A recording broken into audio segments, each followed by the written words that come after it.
Hello दोस्तों, मैं हूं आपका BFF इमी की ट्रैवल टेल्स में इमी आ पहुंचा है अल्बर्टीना म्यूजियम में। ये वियना का सबसे फेमस आर्ट म्यूजियम है। यहाँ पे दुनिया के मशहूर पेंटर्स की पेंटिंग है। आज हम एक्सप्लोर करेंगे पिकासो और मोने की पेंटिंग्स को। क्या आप लोग तैयार हो पिकासो और मोने से मिलने के लिए? सो चलिए शुरू करते हैं आज का हमारा ये पेंटिंग वाला सफ़र। Let's go. सो अब हम टिकट लेंगे और म्यूजियम में एंट्री करेंगे। चलिए, ये है ticket gallery. Hello ma'am, can I get a ticket? ये 20 यूरोज़ है। अल्बर्टीना म्यूजियम का टिकट प्राइस है 19 यूरोज़ और 90 सेंट्स। Thank you. ये हमारा टिकट है। अब हम गैलरी में एंटर करेंगे। Hello, thank you. दोस्तों, हमारा टिकट स्कैन हुआ है। अब हम एंटर करेंगे म्यूज़ियम के लिए। पीछे मेरे है कुछ एक स्टैचू जिस पर लिखा हुआ है मिनर्वा। अब हम आगे चलेंगे। Let's go. दोस्तों, म्यूज़ियम के ये एग्जीबिशन के लेवल्स हैं। यहाँ पर है -1, लेवल 0, लेवल 1 एंड लेवल 2, जहाँ पर है मोने और पिकासो। सो चलिए हमारा सफ़र आगे बढ़ाते हैं। Let's go. दोस्तों, अल्बर्टीना म्यूजियम एक आर्ट ट्रेजर है। यहाँ पर पुरानी पेंटिंग से लेके मॉडर्न मास्टरपीसेस तक सब कुछ देखने मिलेगा। बट यहाँ पर सबसे बेहतरीन है पिकासो और मोने की पेंटिंग्स। सो चलिए देर ना करते हैं और चलते हैं पिकासो और मोने की पेंटिंग्स देखने के लिए। Let's go.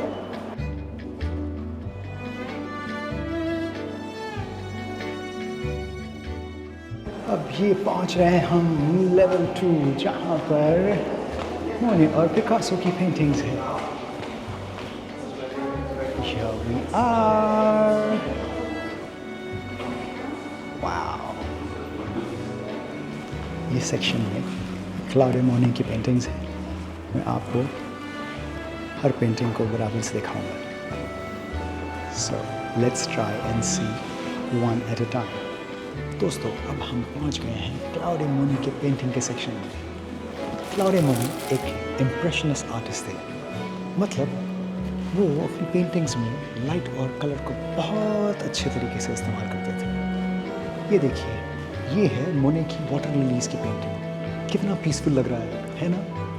जब भी मोने को नेचर और ब्यूटी कैप्चर करना होता तो वो अपने गार्डन में पानी और फ्लावर्स की पेंटिंग बनाते, है ना? वाकई में कितनी खूबसूरत। चलिए अब आगे बढ़ते हैं। मोने की पेंटिंग को देखकर ऐसा लगता है कि जैसे आप एक ड्रीम वर्ल्ड में चले गए।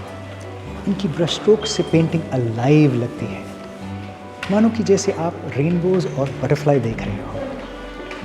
ये लाइट्स और कलर्स का खूबसूरत खेल रचाते थे। मोने की पेंटिंग ज्यादातर नेचर, लैंडस्केप्स और वाटर गार्डन्स दिखाती। क्लाउडे मोने एक फ्रेंच पेंटर थे और इम्प्रेशनिज्म के इन्वेंटर में से एक माने जाते हैं। इम्प्रेशनिज्म एक ऐसा मूवमेंट है जो नेचर से प्रोजेक्टेड लाइट और कलर के ट्रांसपोजिशन को कैप्चर करने की कोशिश करता है। अब हम पहुंच रहे हैं पिकासो के सेक्शन में।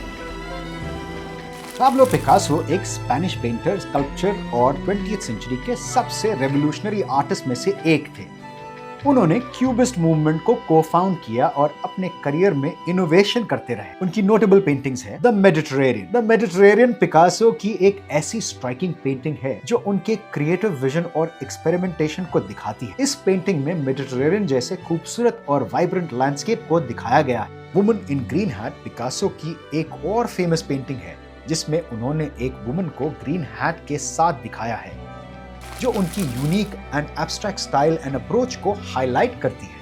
वो चीज़ों को अलग एंगल में देखकर पेंटिंग किया करते थे, जिससे लोग जब उनकी पेंटिंग देखते थे ऐसा लगता है कि एक जादुई नगरी में पहुंच गए। पिकासो की पेंटिंग देखने के लिए हमें हमेशा हमारा इमेजिनेशन इस्तेमाल करना पड़ता है। देखिए, जैसे ये अ वुमन्स हेड, पता नहीं शक्ल आगे है पीछे है, क्या पता पिकासो इस पेंटिंग से हमें कुछ एक सीक्रेट स्टोरी बताना चाहते थे। हमेशा अपना इमेजिनेशन इस्तेमाल करो जब आप पिकासो की पेंटिंग्स देखो। यहाँ आपको 65,000 से ज्यादा पेंटिंग्स, ड्राइंग्स और प्रिंट्स मिलेंगे जो कई अलग अलग सेंचुरीज में बने हैं। इससे आप ना सिर्फ उन आर्टिस्ट के टाइम और हिस्ट्री समझ सकते हैं बल्कि उनके आइडियाज और उनका टाइम जोन भी जान सकते हैं। म्यूजियम का इंपॉर्टेंट अटेंशन मॉडर्न आर्ट पर भी है जो नए आर्टिस्ट को एग्जिबिट कराता रहता है। दोस्तों, अब हमारा अल्बर्टीना म्यूजियम का वीडियो खत्म होता है। हमने एक्सप्लोर किया पिकासो और मोनी के आर्ट वर्ल्ड को। अब इमी अपने अगले एडवेंचर के लिए तैयार हो रहा है, और अगर आपको इमी के और वीडियोस देखने हैं तो सर्च करो इमी का नाम IMMY। When you see more, you learn more. Bye bye. Amy!